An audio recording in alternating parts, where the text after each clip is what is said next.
Okay, I guess I'll call special council meeting to order. First thing is, on the agenda is to approve the agenda as presented. So moved. I'll second. Okay, is there any other questions, comments? If not, all in favor say aye. Aye. Aye. It passes 4-0. So next, are you gonna do an intro, yeah, I can do a Josh, quick intro. or? So yeah, I will introduce to you Alex Turner and Jeff Turner. They are currently, can you turn it back on now? Alex and Jeff Turner, with AutoSolve, they have been working with us kind of through the summer here into the early fall. And tonight was to discuss some of the kind of outstanding items, certainly to discuss with the council as they put their reports together, as well as just kind of present to you much of the data and findings that they have thus far. So I will kick it off to you all from here. Alex, Jeff, one of you want to take? Yeah, yeah, yeah. Thanks, thanks, Joshua. Yeah, it took a second for me to find the mute button. Sorry. Hey, we're excited to be here, and we're going to go ahead and present and talk through our summer report. It's very interactive here, so we want to make sure that we're answering all your questions as we go through this. I see that you got the report in front of you. A couple things we can do. We could go kind of through the report, or if you have just specific questions you want to go through, we can just talk through those. I guess short of any questions, how about we just kind of run through the report, and if as things come up, we can kind of talk through that. Perfect. Yeah, just stop us along the way, right? Because once we get on a roll, sometimes we just kind of keep going. So just scream at us to stop, and we'll explain. All right, Alex, you want to share the screen? Can you want to share it and drive? Oh yeah, if we can share screen, sure. Do you want us to share, or just want to go through the? Oh yeah, you can certainly share. Yeah. I know you guys don't use GoTo as much. Yeah, the share button should be at the bottom there. And if It just yep, there Yeah, you just go. got. Thank you. yeah, just takes a second. Thanks, guys. Go ahead. Al. Give me 1 second.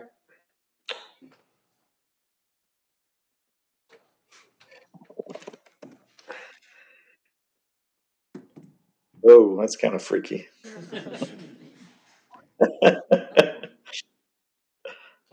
Oh, yeah, he's sharing his GoTo.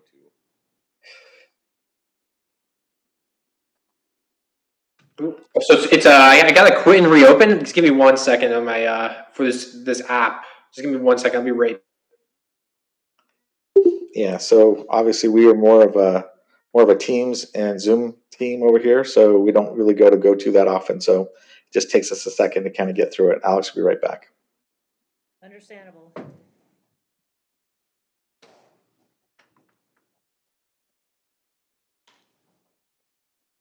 Oh, and just while we're sitting here, just so you know, I'm Jeff Turner. I'm the president of AutoSolve, and Alex is our senior compensation consultant.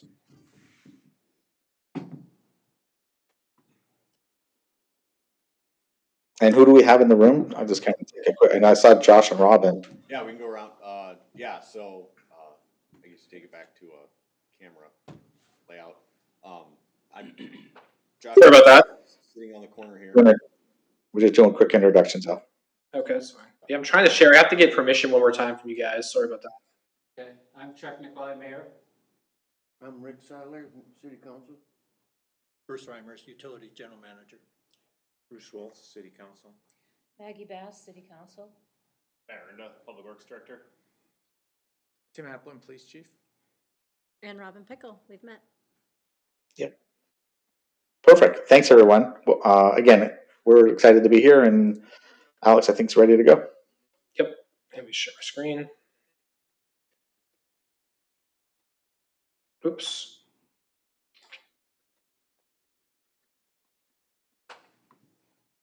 Everyone see my screen? Yeah. Yep. Oh, perfect.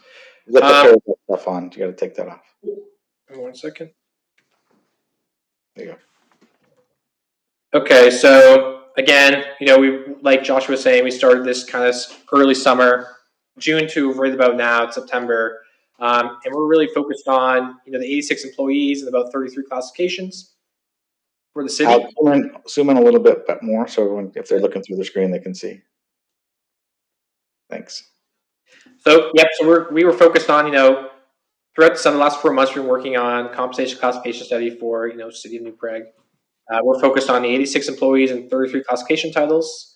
Main goals of the study was, help attract and retain qualified employees, ensure positions performing similar work or, with essentially the same level of complexity, responsibility, and knowledge were classified similarly, and we're kind of making sure there weren't any discrepancies across departments. We want to make sure salaries are also aligned with, what's going on in the market. And we want to make sure we maintain that competitive position based on our recommendation, based on what the city management team was looking for as well. Starting with our methodology, so we always start off every project, with a kickoff call. This kickoff call really, we kind of sets the groundwork, explain the project. We get the initial data and initial employee information, current pay plan. So we can really get an idea of what issues that are happening within the city at the time, so we know what to look for, know what to look out for, and know what we can kind of know what to look for moving forward. So the first step for us, really, after the initial kickoff call, is we do our current pay plan review and evaluation. This evaluation really is we are looking. It's section 1 of the final report, and it really just breaks down what your current plan is, and we provide a summary of that to help really get an idea of, okay, this is where we are. These employees are behind. These employees are not within the system. These classifications don't have a grade. These classifications don't have a minimum. Things like that. So we're really looking for any discrepancies in that regard. Any,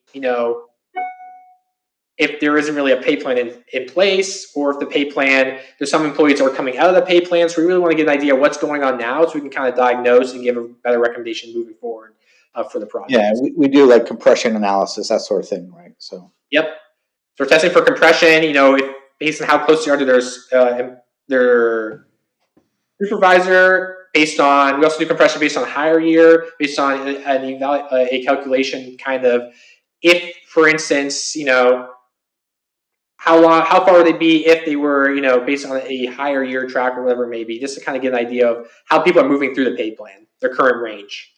After that, we kind of do the review, and then we kind of go into, more of the internal equity, and we do the anonymous internal survey.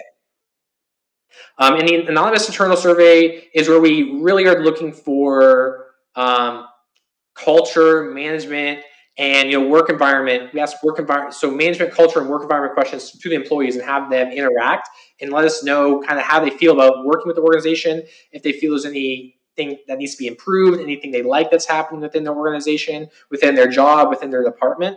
It really gives their employees a chance to participate. Know they're being heard. And then we give, in section 2 of that final report, we give a really detailed breakdown of each of the questions. It's about 12 questions.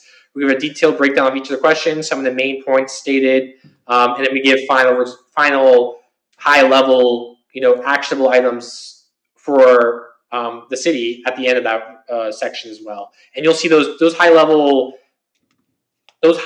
summaries, conclusions that we have are in this report that we're going to get to in a minute. Right, and that's all about, that's our employee engagement. It's real important to us, and we really focus on that. So we're doing an anonymous survey, plus we're also doing a PDQ, and we're getting position description questionnaires to support the job descriptions as well. So there's a lot of information that we do there, and it really engages the employees. I'm going to jump in every once in a while. I'll just add color. Yeah, that sounds good. Tell me what a PDQ is, please. Position description questionnaire. Thank you. Right. So, yeah. Go ahead, Al. So after those 2 surveys, the anonymous survey, we do, the PDQs as well. We kind of jump into the market survey, compensation analysis.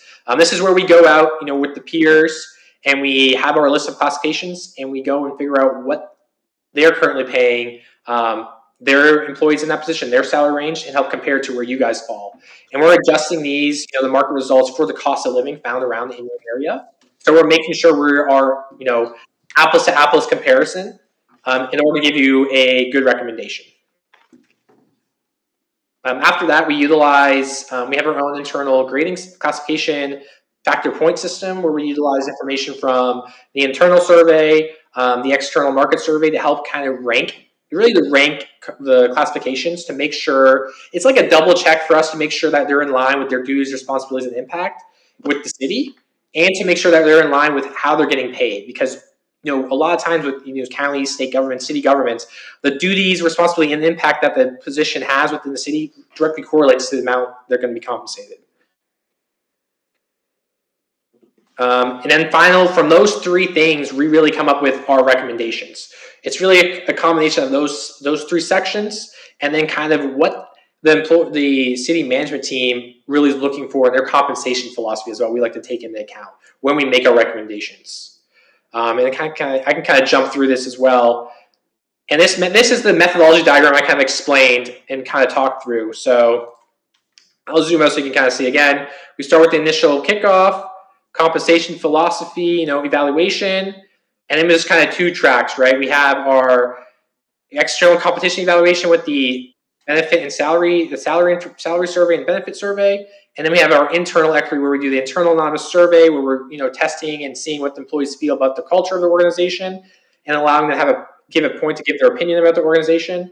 And it's also where we have our survey, which Jeff was saying with the PDQs, the internal individual employee survey, which is the PDQ, and we help use that to help update job descriptions and make sure people are aligned correctly within their classification, or make sure we don't have to reassign them or adjust their classification based on their current duties and responsibilities.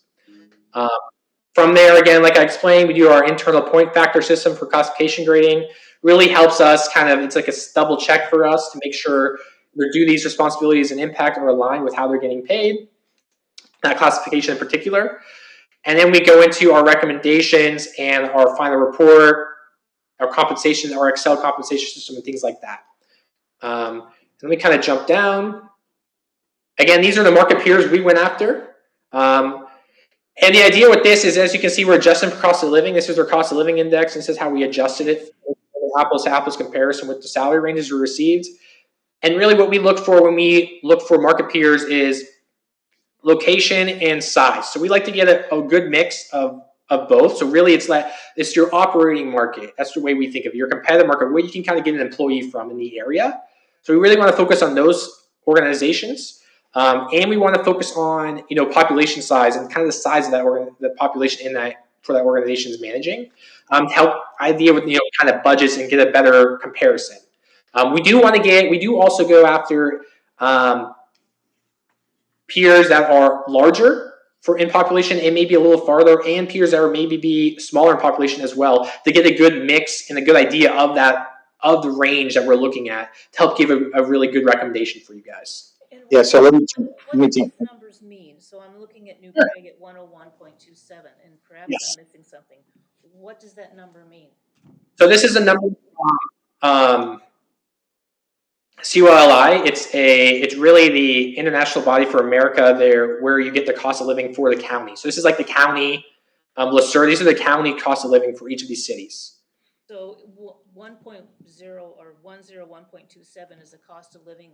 So we're 1.27 above 100%. I mean, I don't understand the number. So this is from the COLI.org. It's a governing body for this type of work. It's like an institution. It's economic research institute. Really, it's where they kind of organize and provide this type of database to be able to use in this type of situations for evaluation of either if you're dealing with, in our case, salaries across different counties, or if you're dealing with other numbers in regards to different financial analysis, depending on what you're doing with your organization or what you're doing within that work you're trying to do. So not being part of it, Yep. again, and Yeah. I'm not in the thick of this. Nope, you're So fine. I'm looking at a number and it means nothing to me. And so there's this organization that puts out this data, but Yeah, so Maggie, I think the way you could think of it is consider the average cost of living in the United States is 100. And so, okay. so New Prague in this is lumped into Le Sueur County. And so that would mean that the cost of living in New Prague is slightly above the average cost of living in the United States Okay. at 101. All right. So then if you look and see here, the Scott County cities are at 105. Generally, Scott County has a little bit higher living. The Rice County cities are in fact a little bit lower, according to that. So that's what that number means. So then they take that factor, and if you look in the next column and try to factor out the wages. And so somebody, you got to take into the fact that it costs a little bit more to say live in Scott County, so they're going to have a little bit higher wages, and so they would factor their wages down by basically pulling those numbers back. Does that make sense? It makes perfect sense. Yep. But there was no explanation as to what these numbers meant in this report, so Yeah. I didn't have any point of reference. Nope, that's fair. Yeah, we apologize for that. We'll make sure to adjust that for it's recommended we have it explained in the final report, but for the summary report, we try to bring it down to make it easier to digest.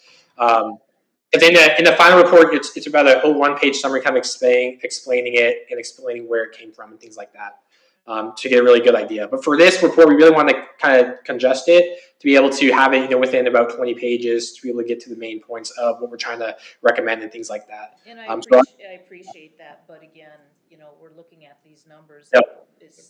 What does this mean? Yep. There's a summary, so. Thank you. Yeah, thank you. We'll make an adjustment right to that. And then when it comes to the actual peers, we came in with some recommendations, and then we talked with Joshua, and I think he came to you guys, and we added additional peers. Typically, when we go after a market peer list is between like 10 and 15. So I think we ended up with about 17, 18.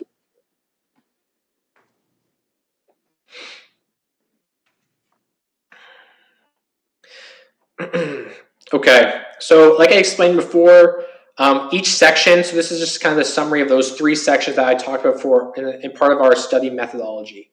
So section 1 was the review of the current pay plan system, and these are some high-level things that we found to point out that we found, either it was the general plan includes uniform range for it. So some good things and some things that we found out we need to look out for, like 3 employees are within 5% of their supervisor pay, right? Things like that. We kind of high level things we found from the section 1.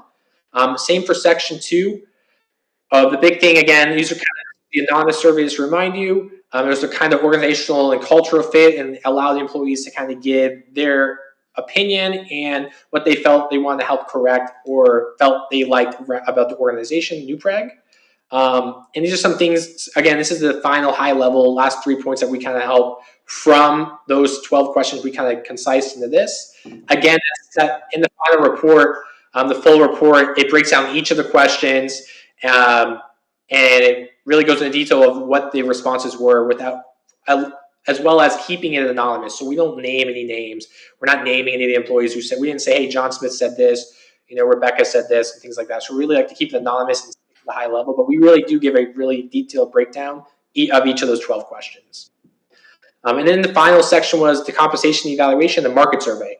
And this is where we, again, went out, grabbed peer data from those 18 peers, the salary ranges for those 33 classifications that we went after.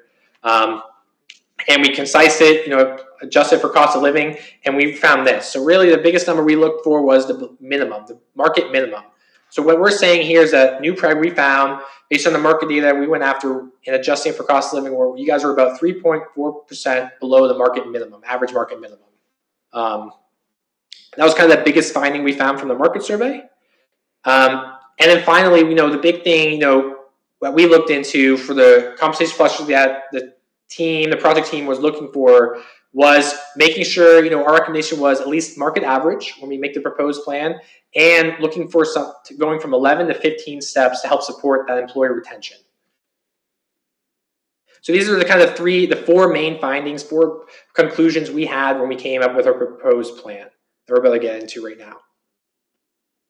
And our recommendations. Any questions so far? Okay, go ahead, Al. Okay, so based on, the findings, we are kind of recommending this. We're recommending, obviously implementation date of January 1st. Recommending 2 plans, a general plan and a general full-time plan, a general part-time plan. And really what this is, they were separating the full-time employees from the part-time employees. That's kind of the idea that it really helps with organization and things like that. It allows for us to make a more concise plan for each of those type of employee groups. The next thing we did was we brought all the general plan proposed minimums to the market average. We brought the general full-time grade range spreads to about 46%. We increased the number of steps from 11 to 15, And we're proposing for the general full-time plan, bring to the minimum, or a 3.3% increase. And this 3.3% is coming from, it's really the per capita income over the last average per capita income over the last 10 years found in Le County. That's kind of where we came up with this number, and excluding outlier years of those 2 COVID years, I believe were 2020 and 2021. I can show you that document in a minute, just so you have an idea where we're kind of going with the 3.3% recommendation. And finally, for the part-time plan, we're recommending just to bring to new minimum. That new minimum of that plan, that's what we're recommending. Let me kind of show here so we can kind of look at them. Let me go down here. So for the proposed plan, this is what I just was talked about. We're at about 16 grades, and we are adjusting to make it so it's right at market average for all the grades and for the classifications.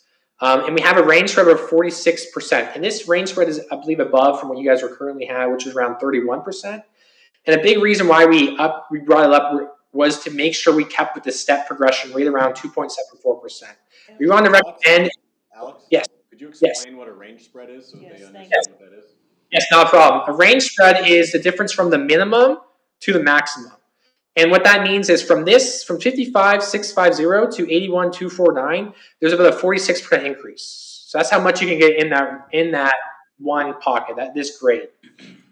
And we wanted to keep it uniform throughout, obviously, so everyone understands, okay, if you're sticking in this, say I'm in grade G4, I can make up to, if I stay within this grade for however many years, I can make up to 46% more than what I started at. And we are currently on page 11 for those that might be looking at. Oh, yes. Yep, page 11. So again, that's kind of what a range spread is, and that's kind of how we adjust this. As you saw above, we're really focused on the market. From our study, we're really focused on the average minimum amount of about 3.4%, because the other ones like the midpoint and maximum can be adjusted based on that range spread.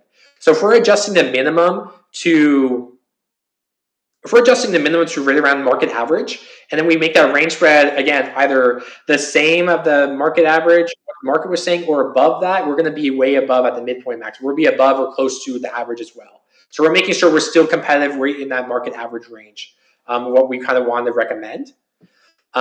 And again, another big thing I wanted to point out was the step progression. We want to make sure we wanted to recommend, I also want to recommend making sure that kind of stayed the same of what the employees used to be seeing. Relative to what, going from 11 to 15 steps for this general plan for the full-time employees. And I can kind of show you the steps. Let me kind of scroll down. So as you see, step 1 through 8.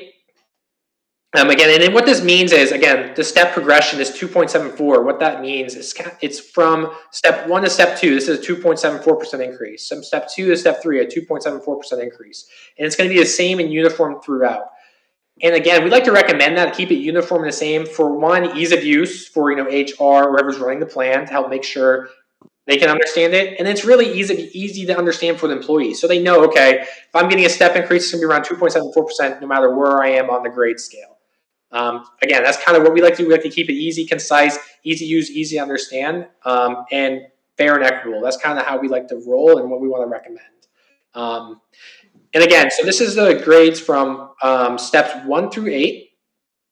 And then it's going to be steps 9 to 15. So we did increase it to 15 steps, from 11 to 15. For the full-time employees. Any questions on that?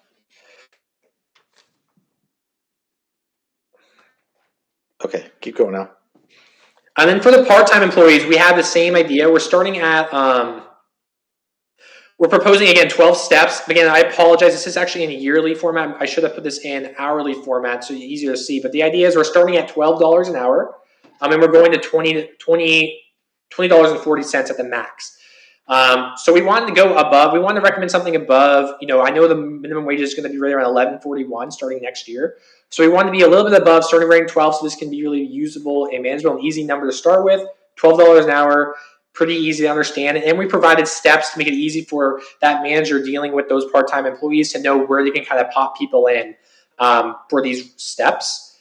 And yeah, really, it's about for each of the increases. Again, I apologize that's in yearly format. I should have had it in hourly so you see it better. It's about a 50-cent increase from each of the steps, each of the different slots, if that makes sense. From $12 to about $20.40.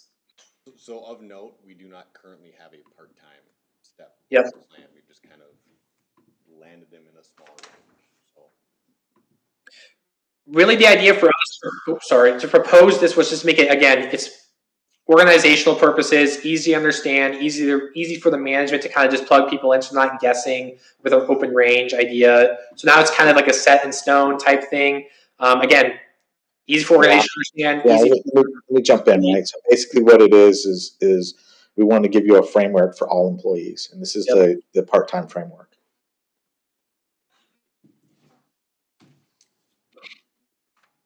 And then for here are the grade assignments for each of them, the classifications that were part of the study. I can kind of scroll through so you can see.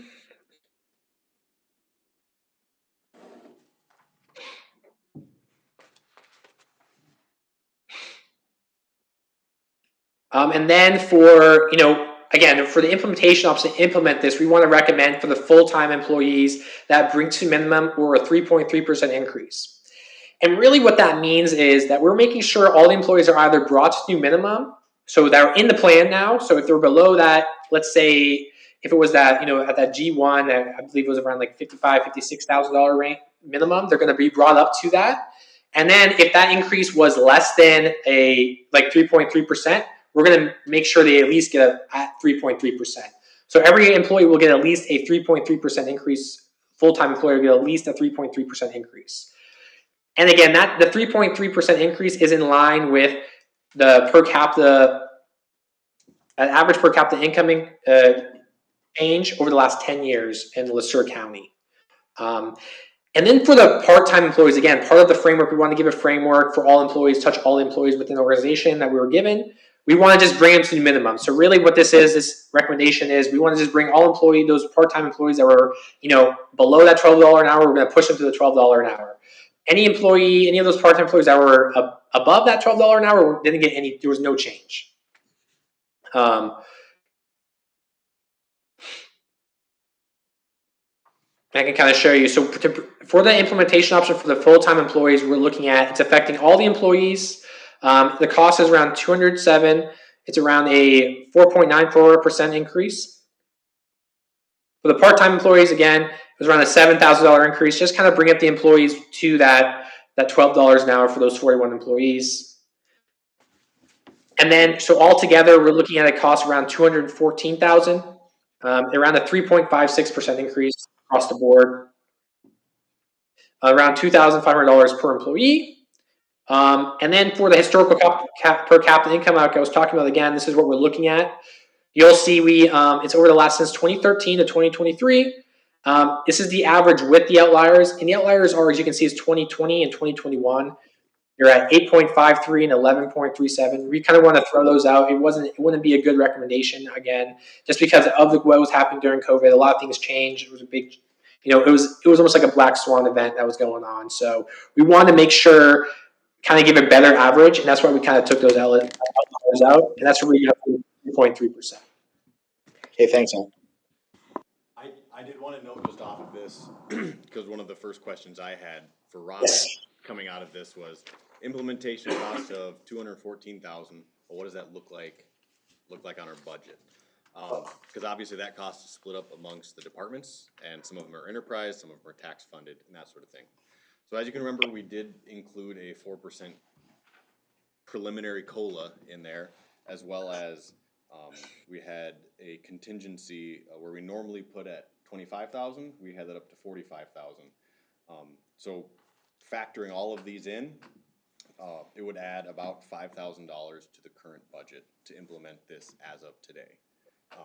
And so that doesn't include any of the potential reductions that we had talked about before. That would just be if we kept the budget exactly as it is and implemented this, we'd see about a $5,000 increase. that makes sense, to the general fund tax levy budget. So, just for clarification, and this has always confused me a bit, is that we're giving these step increases, and my assumption is that that is based on performance, strictly performance. But in addition, we're giving cost of living increase. So why are we giving both? So generally, the cost of living affects the whole scale as to where the scale lands. So if I'm a step one employee and the cost of living increase, the way it's used in Minnesota, will move that whole scale. So I stay on the step that I'm on when the cost of living increase is put in. And that theoretically, I know different cities use it differently. Numbers are just starting to roll out of what cities are considering for the coming year. But if you're looking at maybe using it to try to adjust the salary so it buys the same amount as it did last year, it's going to adjust for inflation. So then theoretically, a good performing employee then could move up in that range. Say they move to step two. So next year, they might adjust that scale for inflation anywhere from 1 to 5%, whatever city chooses to do. But that employee then will stay at step two. And if they have a good review, they then may move up to step three. So that's kind of how the two of them work together. And thank you for that clarification, because I'm not saying that we shouldn't. Yeah. But I just needed to understand the why behind it. Yeah. And I think just publicly, we need to explain the why behind it. Yep.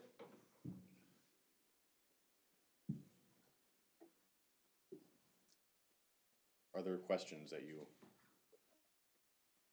have seen at this point?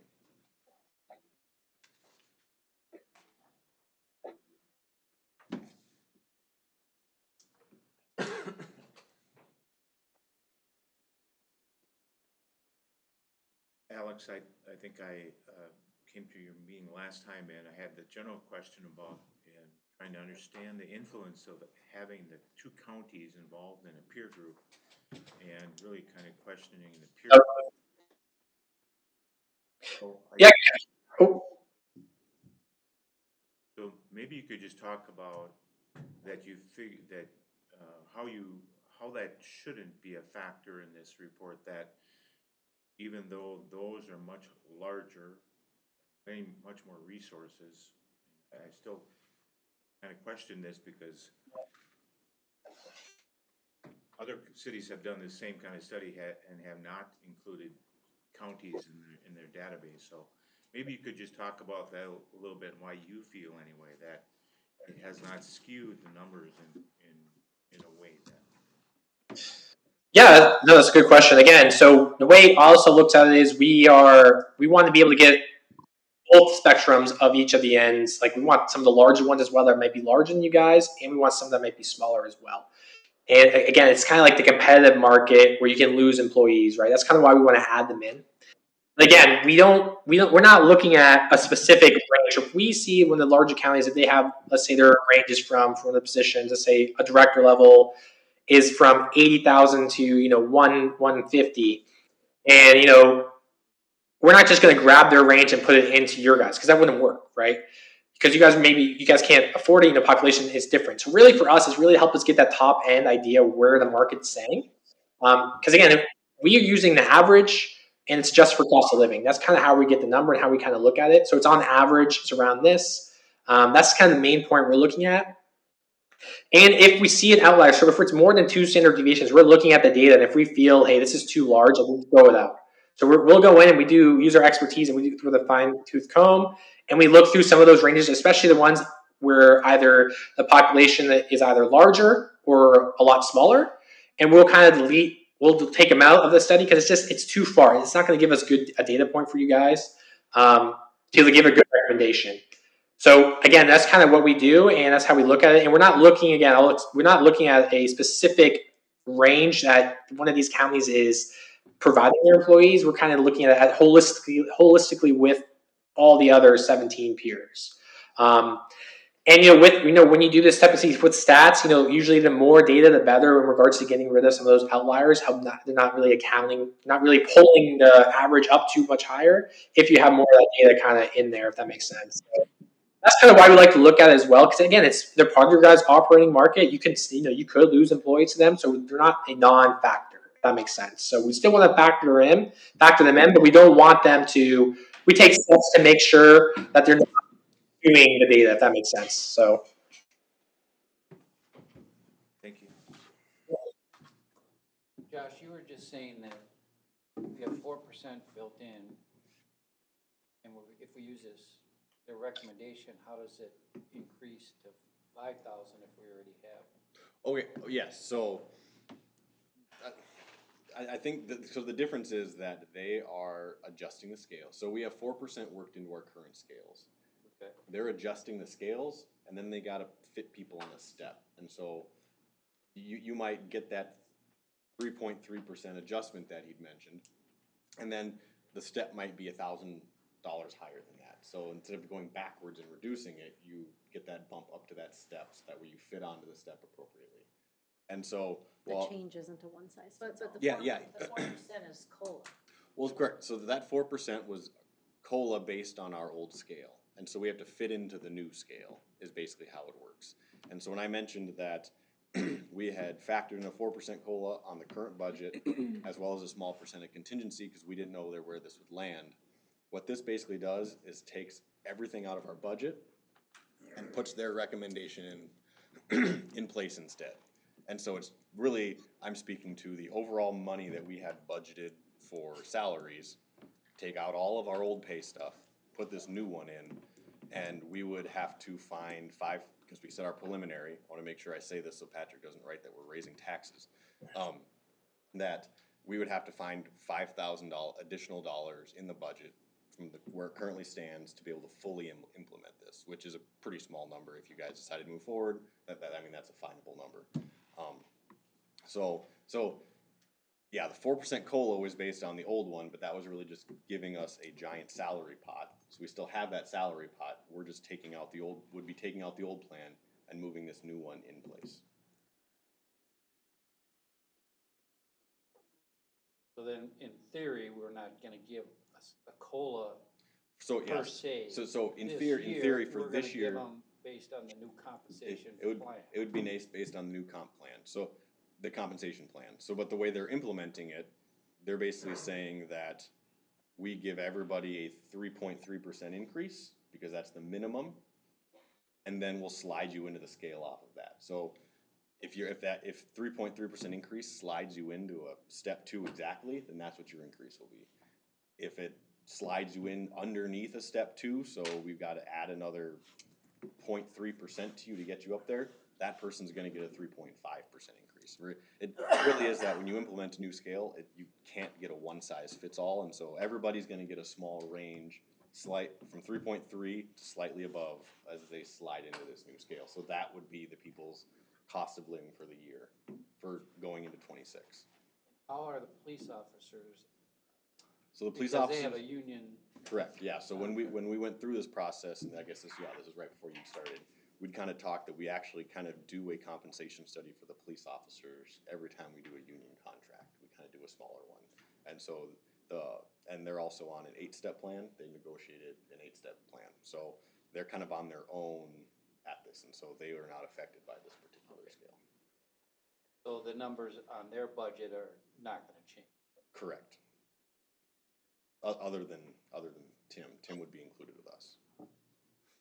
Tim and his office staff, the uniformed officer. It's always a problem. Okay, but then at 5,000 increase, does that include the contingency? Yes, yeah. It will come out of. It'll come out of the contingency. So what would happen was, So if we have- because right now there's about little over 45,000 budgeted in the contingency. So that would get reduced down to the 25 where we normally keep it. And then we are left having to find 5,000 more. Now, as a council, I mean, we could find that 5,000 wherever. We could reduce the contingency down to 20.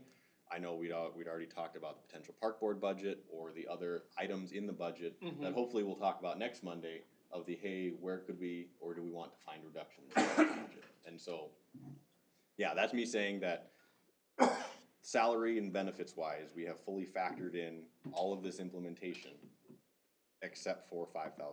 And so that's where we just have to find $5,000 elsewhere in the budget to fully implement this. Either we reduce the contingency to 20,000. Or find it somewhere else, yeah.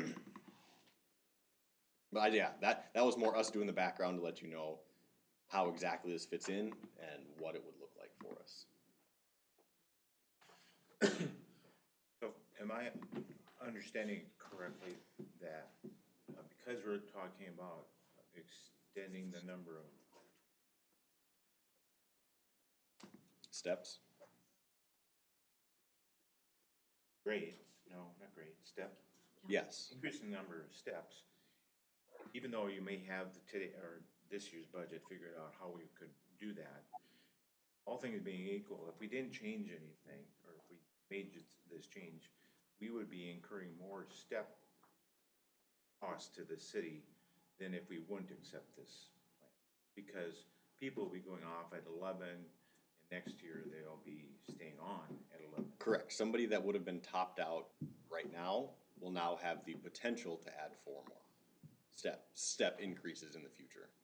Right, so there will be I'm assuming some people will get to that next step, so this would be an additional cost that we wouldn't normally have had. So we just want to be mindful that this is a structural change. This will add cost into the future. Correct. Yeah. I wouldn't say wouldn't normally have, but yes, this potentially adds more cost in the future if for people that would find themselves at the top of the range where they would have normally topped out and would have only received cost of living increases. There is now potential for additional steps should they get up there. Yes.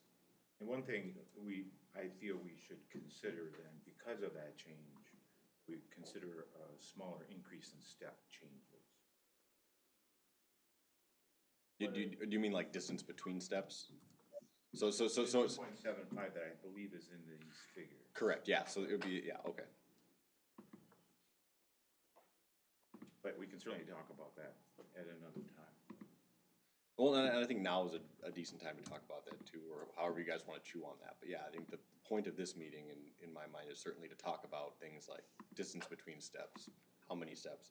Do you want to come in at average? Do you want to come in above? I know some cities, I've heard that there's some cities even near us that through last compensation studies have been like, we're tired of losing people. We want to come in slightly above average. But I know that a lot of cities would rather come in at average, and so. Well, how many people are we losing?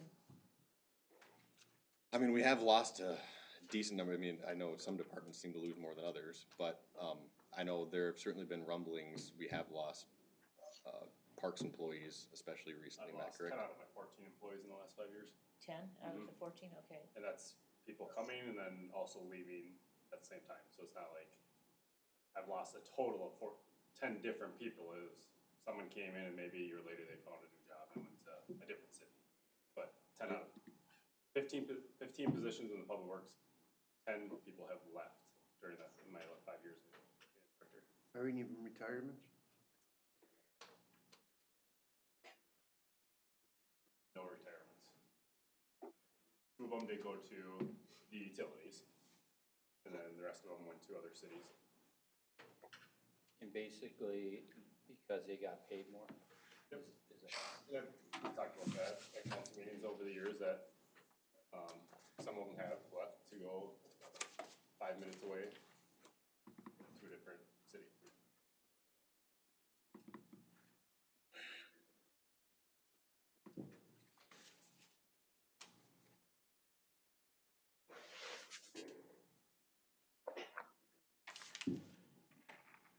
I mean, my thinking when I said that too is that we would have to adjust 3.3 somewhat to start on, so we start off at the right spot. Otherwise,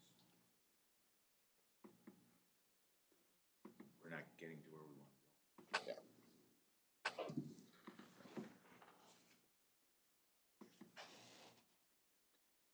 Other questions and thoughts, I guess, from the Well, I totally sympathize with what you're saying, Matt, and I've lived with I've tried to hire people in this market too, so I have a foot on both sides of it, that we want to be competitive with the north side, but the other side is that I believe that the fact of the matter is, just like Jordan, when they did their comp study last year, talked about how we're a stepping stone city. People want to look to us, like we hired policemen out of Waseca or Waterville or wherever that was. I seem to have a few. They want to step from our spot to the next spot up and continue north to get that. A lot of our businesses experience that same issue here. So I sympathize with that. So I'd like to be competitive, but also be realistic to some degree, or at least temper that a little bit.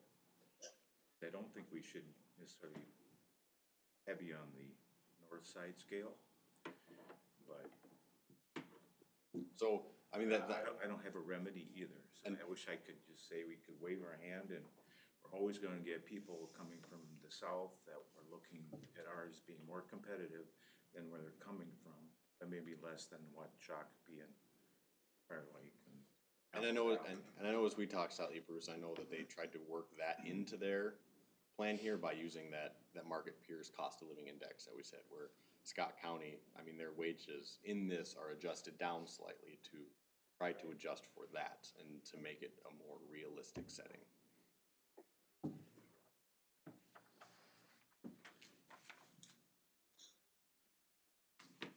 Yeah, and I think that when I'm looking at how this is calculated, the fact that we're using the Leisure County cost of living is really It's tempering Scott. mitigating that quite a bit. I guess trying to flesh out some conversation. What are the thoughts on 15 steps? Like we are currently at 11. Like I said, as you know, we just reduced to 8 for the police, but we'd stayed at 11. Like that was kind of what I think. Didn't 11 come out of for the people that were here before? Didn't 11 come out of the last compensation study? It went from 9 to 11. From 9 to 11 with the last study. That was what, 2020? I know Josh and I have talked to about it before too already, that my fear of going to that 15 steps, and we've kind of got a remedy on the lineman because Matt and I, we lose those good employees at, you know, if step 15 is supposed to be their top pay in the industry, it's kind of what that's based off of. And if it takes us a certain amount of time or longer time to get them to there, that's when we lose them, is that between that 10 and 15, when we already have the investment in that employee, some more than others, you know, of all that training and all of the years that maybe they can't be on call and that type of thing. And then we finally get them to that position where they kind of hold their own and pull their weight, and that's when we lose them. So I think, Tim, you struggle with that too. So that's where the 15 kind of. And I can see where I think that if we kept the same range that we currently have, I could certainly see that. This particular study, as they're recommending, basically takes our 11 and just adds on to the top of it. And so it's not saying that the range is the same. It actually increases the range for those potential top earners a little bit.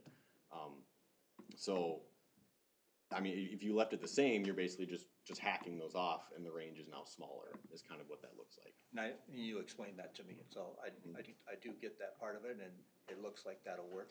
But yes, but to your point, to like when there's a competition, obviously if you keep that range the same and increase the number of steps in there, for the linemen, I mean, there's kind of been an understanding that you may get a step or even 2 in a given year for good. Yep. And I know even speaking to Jeff and Alex, they've mentioned that some cities they've worked with have increased the number of steps, but then have also had the understanding that for high performing employees, you might get 2 steps in a year instead of 1 or 0 in an effort to, we've got 15, 20 steps, but you go out there and you kick butt, like we're willing to look at that instead of making you take 20 years. And so, Because to your point, if you've got a good performing employee that's performing the work of the market top, I'll say, doing that job, then I think they should be there. And it shouldn't take 15 years to get them there. for sure, because you're gonna lose them long before that, if truly the market is at that top. And that's where a little different too, Bruce, as we've kind of talked, that these guys based their study off of the minimums, and so your top is really based on the range that you're willing to pay.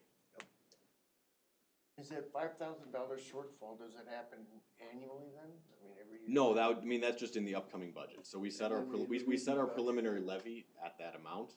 And so to implement this, when I say a shortfall, it just means that to fully implement this, we would have to reduce another line item by $5,000 to fit it into that 7%. As we talked, we want to get under that 7% anyway. So, yeah, we would just have to, if you guys, sit on this and go, yeah, we think that this is where we want to go, that just means that there's budget work to do to fully get it fully implemented. Matt, to put you on the spot, what is your thought about implementing something that you think will help? Yeah, I think it makes it more competitive for us. I've said it before, I've lost people to Apple Valley and Lakeville. I can swallow those a little bit because, it's a bigger city.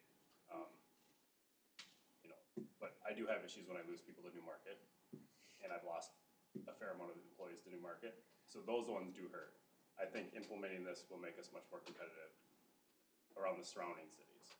I understand like what Josh is saying, implementing 4 extra steps.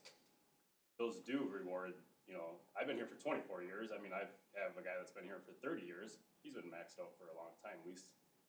He gets cost of living increase, but yeah, having a couple extra steps probably makes those people want to stay a little longer. And maybe not him because he was already here, but those people that have been here for 11 years makes him not want to look as other cities that are where he's already maxed out, and he knows he's going to be maxed out for the next 20 years. Well, at least I can go to Lakeville and probably get 6 more steps maybe. So I think you guys are in a tough spot, and I understand that, but I do think retaining help has been extremely difficult over the last 5 years. When I first started, it was you get a city job, you never leave. And the first person I hired, I had 130 applications for him. Now I'm lucky if I get 5 applications. And there's some I don't even get any applications. I have to sit on it for months. So it's a different time that we live in. City jobs are not grand as they used to. People used to make them sound anyways. But I do think it's important that we implement something, because I know there are employees that are ready to look. I mean, they have people calling them constantly. So, yes, long story short, yes, I do think this helps out a lot.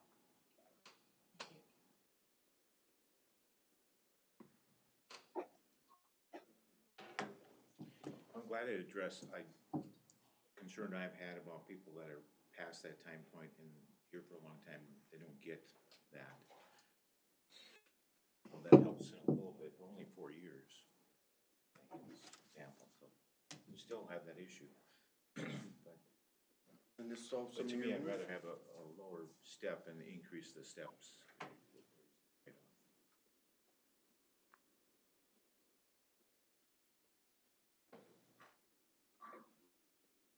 Rick, you have any thoughts?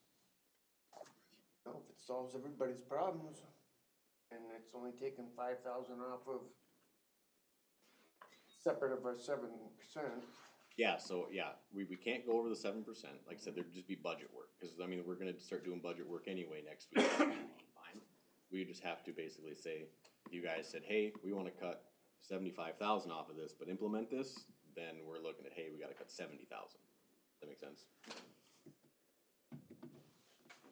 Chuck, do you have any questions, I guess, thus far? No, my concern isn't this year as much as the future.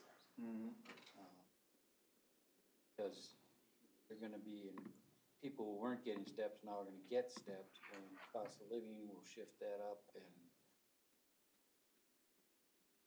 higher. Yeah, it was to Bruce's point. People that had been topped out would have Right. the ability to go higher.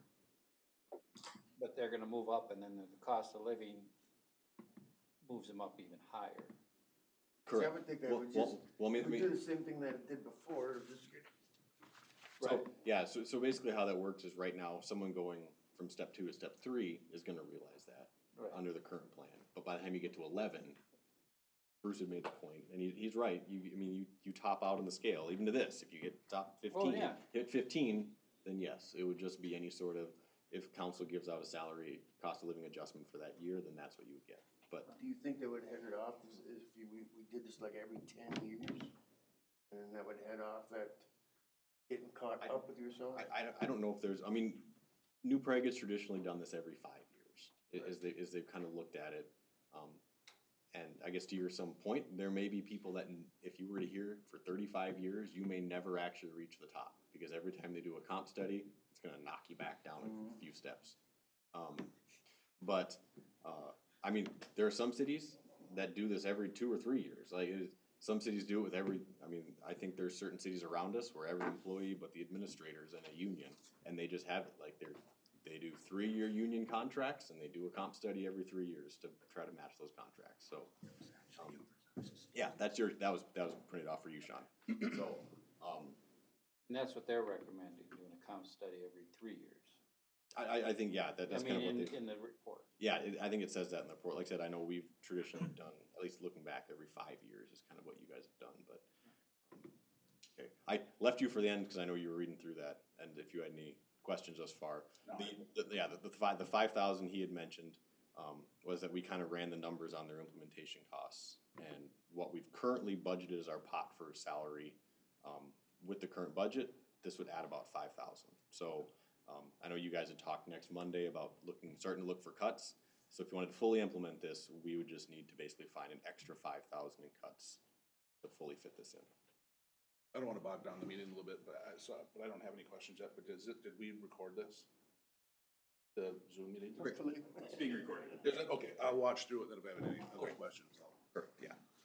But I think to your point, Chuck, with the COLAs, since we did this the last time, we've kept up fairly decent to our peers.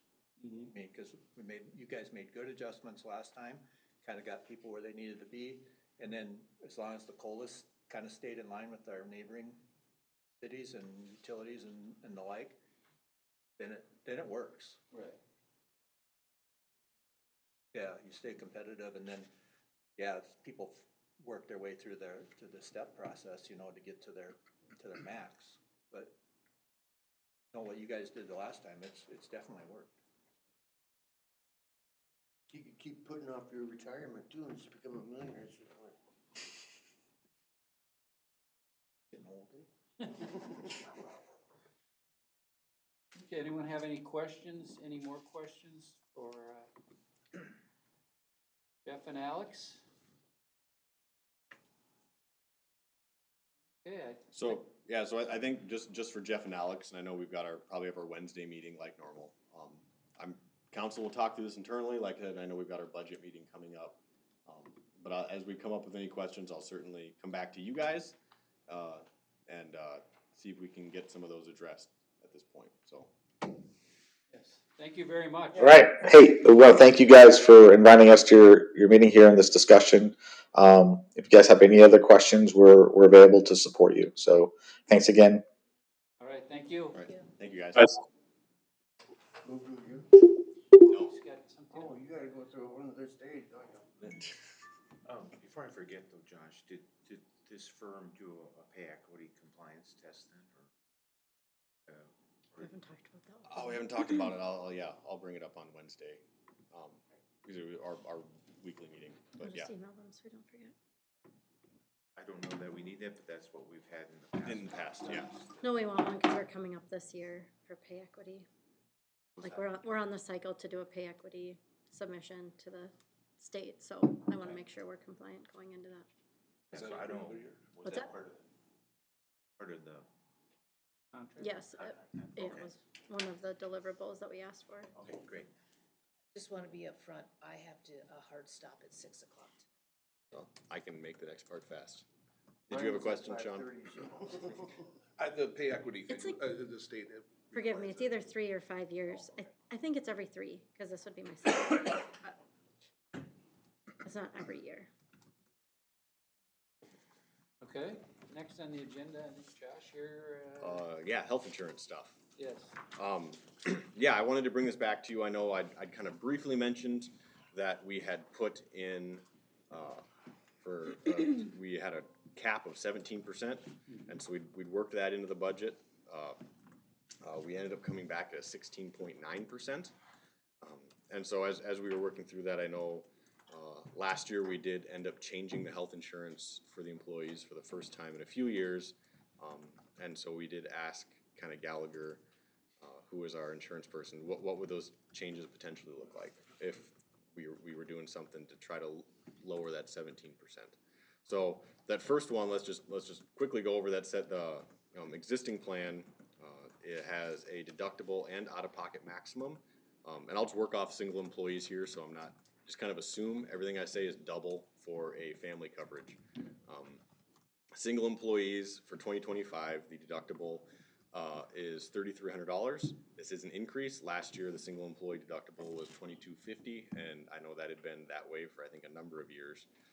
But last year we did raise it up to the $3,300. Now, going into 26, if we kept that exact same plan, the deductible would automatically rise to $3,400. That is something that the IRS is forcing us to do. So that is out of our hands. Like that would happen without anything of us doing. Currently, the city does contribute 80%, and employees are contributing 20%. So if rates go up 17%, that goes up 17% both for the employee and for the city, both of their costs. And then the employee would also have the higher deductible and out-of-pocket max as well as part of their costs for 26. So as I mentioned, looking at two alternates, the first alternate, and I've kind of got them listed also summarized below with bullet points with my talking and language above. First alternate would have that same deductible as the renewal at $3,400, but would increase the out-of-pocket max for single employees up to $5,400. As I said, for families, you can just assume double. How do they get there is the employee would be have to cover all the costs up to the deductible, or $3,400, and then there'd be a 20% copay until the max payment is made. Like I said, this is different than our current plan, which just has a deductible and out-of-pocket max at the same. And it is still considered a high deductible plan, and so employees could save into an HSA account. Usually for non-HSA eligible plans, the deductibles are much lower, as are potential out-of-pockets, but then you cannot save into an HSA account. So if we were to move to something like that, that would have a 7.7% increase over 2025. So it's looking at the increase is quite as large as the keeping. Who's the carrier in that one? It's all Blue Cross. Is there all Blue Cross? All Blue Cross. The other alternate that they showed us would be the exact same as the current plan in terms of the deductible and out-of-pocket costs are just one number. There's no copay, but it would increase, instead of being $3,400 to stick with the current plan, it would increase it to $4,400. So it would add, like I said, it'd be, instead of renewing the current plan, it would add about $1,000 to the deductible for a single or $2,000 for a family.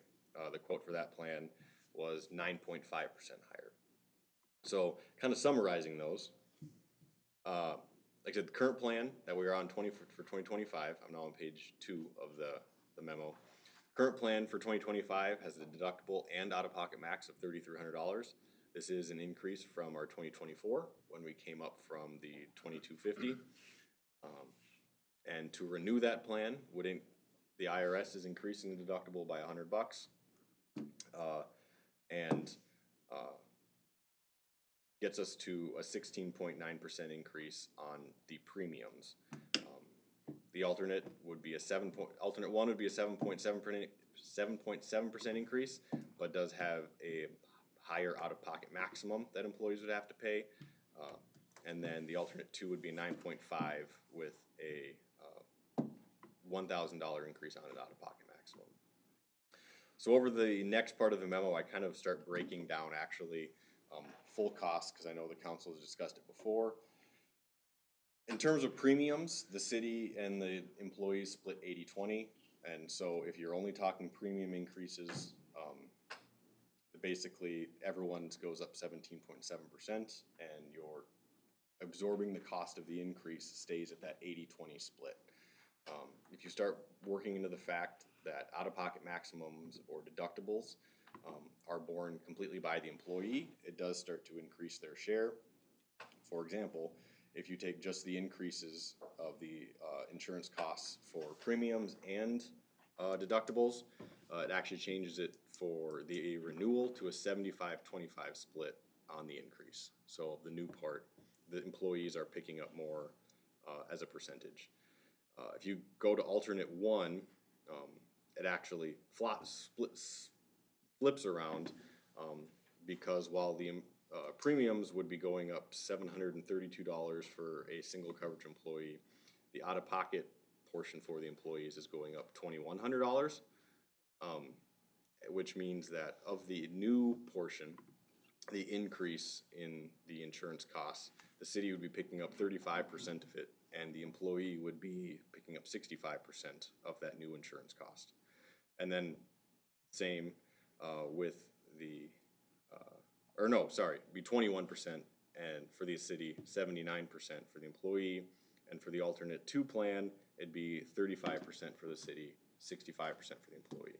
And I kind of laid that out just to show that employees are also affected by increased premiums as well as increased deductibles. And kind of as we work through this, I guess we have been able to work it into the budget as where it currently stands, and for what the savings would be on a premium to go to the other plans, say instead of spending $788, you would save $50 a month on premiums to go from the renewing to the alternate. The city would realize $40 a month in savings. The employee would realize $10 a month in savings, and then the employee would have $2,000 potential out-of-pocket maximums on top of that. I don't know, in my mind, it doesn't make sense. You're not getting enough juice out of that orange when you squeeze it to try to decrease those premiums for what the employees then have to pay out of pocket. And I guess because of that, and because we are able to fit it into the budget, I would recommend just renewing the current plan. Like I said, which would raise deductibles by 100 because the IRS is requiring it, and premiums by 17%, but it does raise the overall cost of the insurance by the lowest amount going into 26. Just, I can't, I know Yep. it's here somewhere, but what's the current cost of the month of the plan, the current? Yes, it was, yeah, for a single, it was $669. 659? 69. $669 for a single.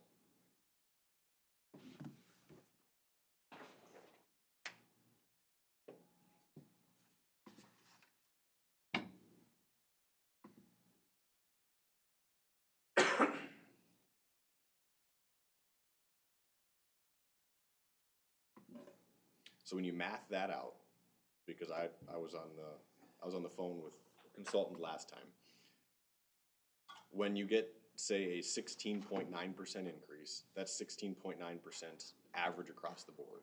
So in fact, if you look at that, the single is actually going up 17.7, and the family is going up 16.2 or something like that. So they average out to that 16.9.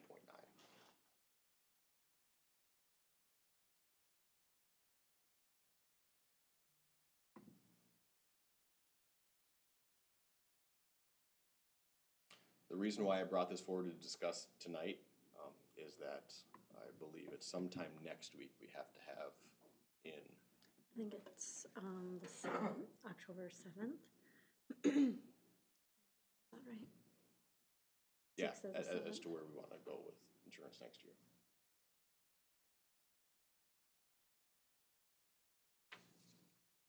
You mean into Blue Cross Blue Shield? Yeah. Are there any questions or thoughts?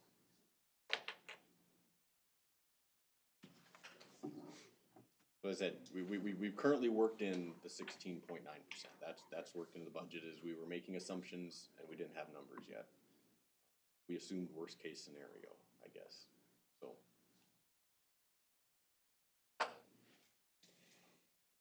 I don't have a lot of data to base it on, but I just got my thing in the mail, and mine went up 13 and a half, but my deductibles went up much higher from last year.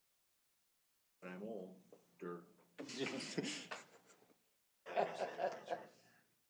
So, they're big increases, but it appears, at least from what I've heard, it's not unusual. I mean, yeah, so yeah, anecdotally, I've heard, it seems like they're expecting this may be one of the worst increase years we've seen in a while for a lot of people. And I was kind of figure out if employees are better off with a higher deductible and the lower increase. But And it doesn't appear that they're better off with a 4,400. no, yeah, because we're, yeah, like I said, where they may save $10 a month on their premium. Someone that doesn't use it, they're better off. Correct. Yeah, you save $10 a month, but then spend another $2,000 on the year if you end up using it. Yeah, I think your recommendation is kind of what I would be comfortable with. And that would be renewing the existing plan. Correct. Pencil numbers in the budget consistent with that? Correct, yeah, so the budget as it stands Is that 16? is renewing the existing plan. At 16? That's 16.9 now. Or did you use 17? We used 17. We use 17, yeah, I think, yeah. I know you didn't want to be that exact, so just. I will figure out the savings. Mr. No, Mayor. I don't know, I'm just saying, I thought we used 17. I'll say the tricky part for budgeting is every year we have somebody who decides to start a family. So they go from single to family, or their kids have moved off and now we're dropping back to single. So we basically are able to use the data from employees we had last year. And if we know that anybody, we try to tell people, hey, if you think you're going to be switching insurances, like let us know. Right. Same with retire. If you're going to retire, just let us know so that way we can try to account for that. But You word that very carefully. yes.